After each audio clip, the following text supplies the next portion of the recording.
हम बात कर रहे हैं समाजवादी पार्टी और बीएसपी की। और बीएसपी की बात इसलिए हो रही है, बहन जी का प्लान भाईजान है और इंडिया वाले परेशान, क्योंकि सपा और कांग्रेस के लिए टेंशन बढ़ेगी। और क्योंकि सबसे बड़ी बात है, जिन सीटों पर 2014 में बीजेपी जीती, लेकिन सपा और बीएसपी जहां मिले उन सीटों पर बीजेपी की हार हुई। उस सीटें हम आपको ग्राफिक्स के जरिए दिखा भी रहे हैं और चर्चा भी कर रहे हैं। हमारे साथ कई खास मेहमान जुड़े हैं, अवनीश त्यागी जी भी जुड़े हुए हैं, बीजेपी कपिल श्रीवास्तव भी जुड़े हुए हैं, डॉक्टर अलीमुल्ला जी जुड़े हुए हैं कांग्रेस तरफ से, गौरव जी भी जुड़े हुए हैं बीएसपी की तरफ से, अरविंद जयतिलक जी भी जुड़े हैं, राजनीतिक विश्लेषक। कपिल जी, एक सबसे बड़ा सवाल है, मैं जल्दी से फिर अवनीश जी के पास जाऊंगा, लेकिन अभी देखिए गौरव जी ने एक चर्चा की शुरुआत में ये कहा कि देखिए किसी भी दल ने मुसलमानों के लिए कुछ नहीं किया। जवाब देंगे आप? वो अपने दल के लिए कह रहे हैं, हम लोगों ने तो बहुत कुछ किया है, बहुत ज्यादा प्रतिनिधित्व भी दिया। उर्दू शिक्षकों की भर्तियां जो हमारे सरकार में हुई, अद्वितीय रूप से हुई, उन्होंने बहुत फॉरवर्ड करने की कोशिश की। हाँ, ये बात जरूर है कि सच्चर कमेटी की रिपोर्ट को जो आई थी, उसे भारतीय जनता पार्टी ने पासमानदा मुसलमान की बात कर रही है, अब तो भाईजान की बात वो भी कर रहे हैं, उन्हें लागू कर देना चाहिए, फिर उसके बाद करते हैं। मैं एक चीज जरूर आपको कह सकता हूँ कि देखिए, बहन जी जो है वो समाजवादी विचारधारा की हैं और सांप्रदायिक नहीं है, लेकिन कथनी और करनी से जनता फैसले करती है। अगर आप राष्ट्रपति के चुनाव में, अगर आप एमएलसी के चुनाव में भारतीय जनता पार्टी के उम्मीदवार को वोट देंगे तो जनता आपके बारे में क्या विकल्प है? आज जनता ने दो विकल्प रखे हैं आपके सामने, या तो आप एनडीए का हिस्सा हो जाओ या आप जो है इंडिया का हिस्सा हो जाओ। अगर आपको सामाजिक लड़ाई लड़नी है, समरसता की लड़ाई लड़नी है, गंगा जमुनी तहजीब को बचाना है, संविधान को बचाना है, तो इंडिया की तरफ आओ। तानाशाही को बढ़ाना है तो उधर जाओ। और अगर आप कहीं नहीं जा रहे हैं तो भी आप उन्हीं को सपोर्ट कर रहे हैं, ऐसा जनता का मान। ठीक है गौरव जी जवाब देंगे आप?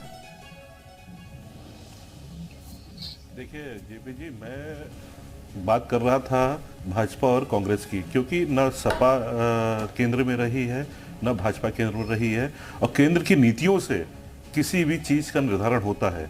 रही बात, अब मैं कांग्रेस और भाजपा में कोई अंतर नहीं समझता हूं। आपको याद होगा या किसी को नहीं याद है, आज एक बात चली कि वो हिंदू समाज की पार्टी है, उसने ये राम पक्ष, आपको ये मालूम है कि राजीव गांधी जी वो पहले व्यक्ति थे जिन्होंने राम मंदिर के ताला खुलवाया था कोर्ट के माध्यम से। कोर्ट के माध्यम से मंदिर भी बना। इसलिए बीजेपी और कांग्रेस में कोई अंतर नहीं है।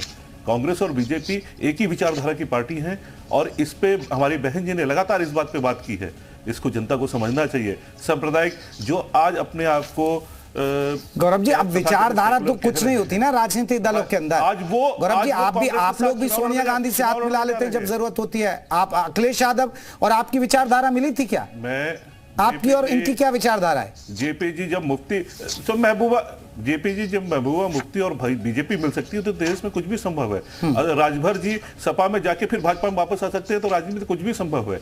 ये हर दल की यही स्थिति है जेपी जी, सत्ता प्राप्ति के लिए। और हमारे तो कांशीराम जी ने कहा था, मुझे जहां से मौका मिलेगा, क्योंकि हम लोग तो सबसे नीची सीढ़ी पे खड़े हैं, हमको कोई नहीं हाथ बढ़ा के ऊपर उठाएगा, हमको जहां से मौका मिलेगा हम वहां पे अपना हिस्सेदारी। तो किसके साथ है वही तो पूछ रहे ना कपिल जी, बताइए ना फिर। हिस्सेदारी नहीं, जब तक जेपी जी जब तक सत्ता में हिस्सेदारी नहीं करेंगे तब तक दलितों का कोई हित नहीं होगा। बाहर रह के किसी का कोई हित नहीं हो सकता, चाहे वो मुस्लिम समाज के दलित लोग हों, चाहे हिंदू समाज के दलित लोग हों, चाहे सिख समाज के दलित लोग हों, चाहे वो किसी भी धर्म के दलित लोग हों। और दलित हर समाज में है।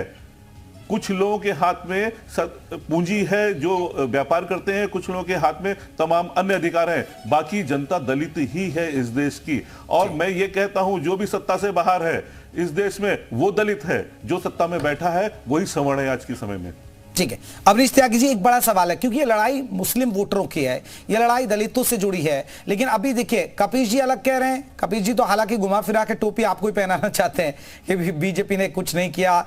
लेकिन एक सबसे बड़ा सवाल है कि अब दलितों की बात हो रही है, मुस्लिमों की बात हो रही है, लेकिन किस पार्टी ने क्या दिया ये एक बड़ा सवाल नहीं है। लेकिन सवाल यह है कि अब चुनाव में जनता किसके साथ, कि मुस्लिम वोट तो आपको जाएगा नहीं। देखिए जयप्रकाश जी, अब मैंने पहले भी कहा ये बात, और जनता भी ये बार बार इशारा कर रही है 14 के बाद से। 14 के बाद से जिस तरह से चुनाव हुए, मैं खासतौर से उत्तर प्रदेश का हवाला देकर कहूंगा कि चाहे छोटा चुनाव ग्राम पंचायत का चुनाव हो, जिला परिषद के चुनाव हो, नगर पालिकाओं के चुनाव हो, विधानसभा के चुनाव हो, लोकसभाओं के चुनाव हो, विधान परिषद के चुनाव हो, उसमें पूरी जनता, हर तरह के वर्ग ने भारतीय जनता पार्टी को सराहा है और पूरा समर्थन दिया है, पूरा प्यार बरसाया है। भारतीय जनता पार्टी के सामने विपक्ष के तमाम गठजोड़ हो गए, आपने देखे होंगे, कभी ये मिला, कभी वो मिला, कभी आया राम, कभी गया राम, कभी ईदा, कभी भैया, कभी दो बुआ भतीजे, कभी दो लड़के, ये तमाम गठबंधन बने, परंतु जनता ने मन बना लिया। देखो, जनता लोकतंत्र, भारत की जनता जो है बहुत सक्षम है। सर, जनता ठीक है, जनता होती है, लेकिन जनता कास्ट फैक्टर भी बहुत मायने होता है सर चुनाव में। त्यागी जी, आप नहीं मानते कास्ट फैक्टर मायने नहीं होता है? मेरी बात सुन लीजिए, आपने सबको मौका दिया है। अब जनता ने राजनीति के मायने जो बदले हैं वो समझ लिए हैं। कौन सच्चा विकास कर सकता है, कौन कानून का राज दे सकता है, कौन संविधान को बना सकता है, कौन देश को ऊंचा बना सकता है, कौन स्वाभिमान की रक्षा कर सकता है, कौन विरासत की बातें कर सकता है, कौन विकास की बातें करता है और बातें नहीं करता, अमल में लाता है। जो मोदी जी की गारंटी की बातें हो रही हैं, वो गारंटी 100% सही उतर रही है और जनता, यानी आपको लगता है सब आपके साथ हैं? बिल्कुल सबका प्यार मिल रहा है, ज्यादातर वर्गों का त्यागी जी, मैं आज त्यागी जी, आज मुझे मुजफ्फरनगर जाने का मौका मिला। मैं ग्राउंड पर था, बहुत सारे गांव में गया, खतौली, बहुत सारे। त्यागी जी सुनिए, त्यागी जी ग्राउंड रिपोर्ट तो जान लीजिए मेरे से। त्यागी जी, ग्राउंड रिपोर्ट जान लीजिए। त्यागी जी, मैं आज गया मुजफ्फरनगर में। मैं नहीं कह रहा हूं कि देखिए, हो सकता है जनता आपके साथ हो, आप दावा कर रहे हैं, सपा अलग कह रही है, कांग्रेस कह रही है। मैं मुजफ्फरनगर गया, आज पूरे कई ग्रामीण इलाकों में घूमा, बाजारों में घूमा मैं, और मैंने वहां ग्राउंड रियलिटी जानी। वहां सर संजीव बालियान फंस रहे हैं। वो इसलिए फंस रहे हैं, हरेंद्र मलिक के और संजीव बालियान के बीच टक्कर है। उधर ये कयास लगाए जा रहे हैं कि बीएसपी यहां से दारा सिंह प्रजापति को चुनाव में उतार देगी तो फिर मुश्किलें बढ़ जाएंगी संजीव बालियान की। तो ये फैक्टर करते हैं सर काम। आप मुजफ्फरनगर गए हैं, मैं पश्चिम उत्तर प्रदेश से रहा हूं और मैं लंबे समय पत्रकार भी रहा हूं। आप 2019 के चुनाव पे आ जाइए। 2019 में पूरा विपक्ष एक साथ खड़ा था और संजीव बालियान अकेला खड़ा था। संजीव बालियान मोदी जी का आशीर्वाद लिए हुए था, योगी जी का आशीर्वाद लिए हुए था, तो जनता ने संजीव बालियान को चुना। का सपा बसपा भी एक थी, कांग्रेस भी उनके साथ थी, लोकदल जो हमारा साथी है वो भी तब साथ था, परंतु जनता का विश्वास नहीं टिका सका। लेकिन इस बार पानी बहुत सिर से बह गया। अरविंद जी, ये रिएक्शन, इस पर मैं रिएक्शन जो मैं एक आंकलन कर रहा था अभी, उस पर आप क्या कहेंगे? मैं पश्चिमी यूपी की बात कर रहा हूं, अब नीचे आ रहा हूं, एक रिएक्शन अरविंद जी से ले लेता हूं। मोदी जी के प्रति बड़ा है और हाँ, जयप्रकाश जी, देखिए, वो आपने सही कहा, समंदर के कानून जहाजें तय नहीं करते हैं। इस देश की प्रतिष्ठित जो जनता है, जो लोकतांत्रिक जनता है, वो तय करती है कि किसको वोट देना है, किसको नहीं देना है। लेकिन हाँ, अब पहले जैसी स्थिति नहीं रही। लोग जो जाति और धर्म के बेड़े से टूट करके जो है अलग ढंग से भी सोच रहे हैं। उनकी सोच जो है बदली है। वो क्षेत्रीय स्तर पर भी है, राष्ट्रीय स्तर पर भी है, अंतर्राष्ट्रीय स्तर पर भी है, और कमोबेश वो मूल्यांकन भी कर रहे हैं कि कौन सा राजनीतिक दल जो है राज्य के हित में, देश के हित में काम कर रहा है। हाँ, लेकिन इस बात से इनकार नहीं किया जा सकता है कि जाति समीकरण जो है वहां की सियासत को प्रभावित नहीं करती है, बिल्कुल प्रभावित करती है। और कैंडिडेटों के आने के बाद जो है जाति के समीकरण जो और जो है वो कहीं ना कहीं जो है महीन धागों की तरह जो है एक दूसरे को घेरना शुरू कर देते हैं। अभी थोड़ी देर पहले आपने एक बहुत महत्वपूर्ण सवाल किया कि आखिर मुसलमानों को जो है जो राजनीतिक तौर पे इस्तेमाल किया जा रहा है, कौन पार्टी उनका भला की नहीं की, तो इसके लिए देखिए, मुसलमान कम जिम्मेदार नहीं है। जब आप जो है फतवे के आधार पर वोट देंगे, मुझे याद है 2012 में जब विधानसभा का चुनाव हो रहा था तो जमा मस्जिद के अहमद बुखारी साहब समाजवादी पार्टी के पक्ष में फतवा दिए। 2014 का इलेक्शन में वही व्यक्ति जो है कांग्रेस के पक्ष में फतवा दिया। 2017 के इलेक्शन में बसपा के पक्ष में दिया। तो अगर मुस्लिम समाज भी अगर उनका बाइकाट नहीं करेगा तो स्वाभाविक रूप से वो कहते हैं ना कि मौलवी का काम जो है निकाह कराना होता है, दुल्हन पर कब्जा करना नहीं। तो राजनीतिक दलों ने, कुछ राजनीतिक दलों ने मुस्लिम समाज के वोट बैंक पर जो उसी ढंग से कब्जा करके बना रखा है, और वो चाहते भी नहीं है कि जो उनके अंदर जो है कुछ उस तरह की बातें जाए ताकि उनकी एक जो सोच जो है विकसित हो, और जो लोग देश का कल्याण कर रहे हैं, भला कर रहे हैं, उनके प्रति भी अपनी कुछ विचारधारा को बदले, देखे, समझे। इस बात से मैं कतई सहमत नहीं हूं कि पूरी तरह से जो है उसी तरह से उसी हट पर वो लोग वो कायम है। आज देखिए, भारतीय जनता पार्टी को भी वोट मिल रहा है, सपा को भी मिल रहा है, बसपा को भी मिल रहा है। मुस्लिम समाज जो है अब कहीं ना कहीं उसके अंदर चैतन्यता आ रही है। लेकिन कुल मिलाकर के अभी भी जो है भाजपा के खिलाफ जो एक मुहिम चलाने की कोशिश राजनीतिक दलों के द्वारा मजहब के नाम पर किया जा रहा है, मुझे लगता है कि उनके लिए ही खतरनाक साबित हो रहा है और उनकी विश्वसनीयता जयप्रकाश जी कमजोर पड़ती जा रही है। जी ठीक। कपिल जी एक बड़ी बात है, बीजेपी तो कह रही है हम सबका साथ सबका विकास है, और मुस्लिम भी उनको वोट देता है। और मुस्लिम वोट मिलेगा, वो कहते हैं। कहाँ मना कर रहे हैं, ले, उनको लेना भी चाहिए, लेकिन कम से कम कुछ सबका साथ सबका विकास के नारे के साथ सबका विश्वास भी तो जीतना चाहिए कार्यों से। हम ये पूछते हैं कि क्या पूरे देश में जितनी भी संसदीय सीट है उनमें एक भी मुस्लिम उनके नेता नहीं है उनके पास, जिनको वो टिकट दे दें, जिनको वो मंत्रिमंडल दे दें? पूरे देश में बताइए, आज तक कोई राज्यसभा इन्होंने न भेजा। तो वो सारी चीजें आपके साथ कहने में बड़ा अच्छा लगता है। और हमें एक अरविंद भाई की बात बड़ी अच्छी लगी कि मौलाना का काम होता है निकाह पढ़ाना, दुल्हन पे कब्जा करना नहीं होता है। तो क्या महंत और मठ का जो काम है वो क्या है, ये अरविंद जी ने बताया नहीं कि वो राजनीतिक किसी पार्टी पे कब्जा कर लेना, किसी पद पे कब्जा कर लेना होता है क्या, लेकिन वो तो हो रहा है। तो आपको विश्लेषण में दोनों तरफ ध्यान देना। दूसरी तरफ मैं आपको एक बात ये जरूर कह दूंगा कि देखिए, कोई भी व्यक्ति किसी के खिलाफ लड़े, जनता ही इस बात को तय करती है कि कौन जीतेगा और कौन हारेगा। अब सर देखिए, आप ये कह रहे हैं कि जनता तय करती है, एक तरफ कह रहे हैं कि देखिए बीजेपी मुसलमानों को क्यों नहीं तारती।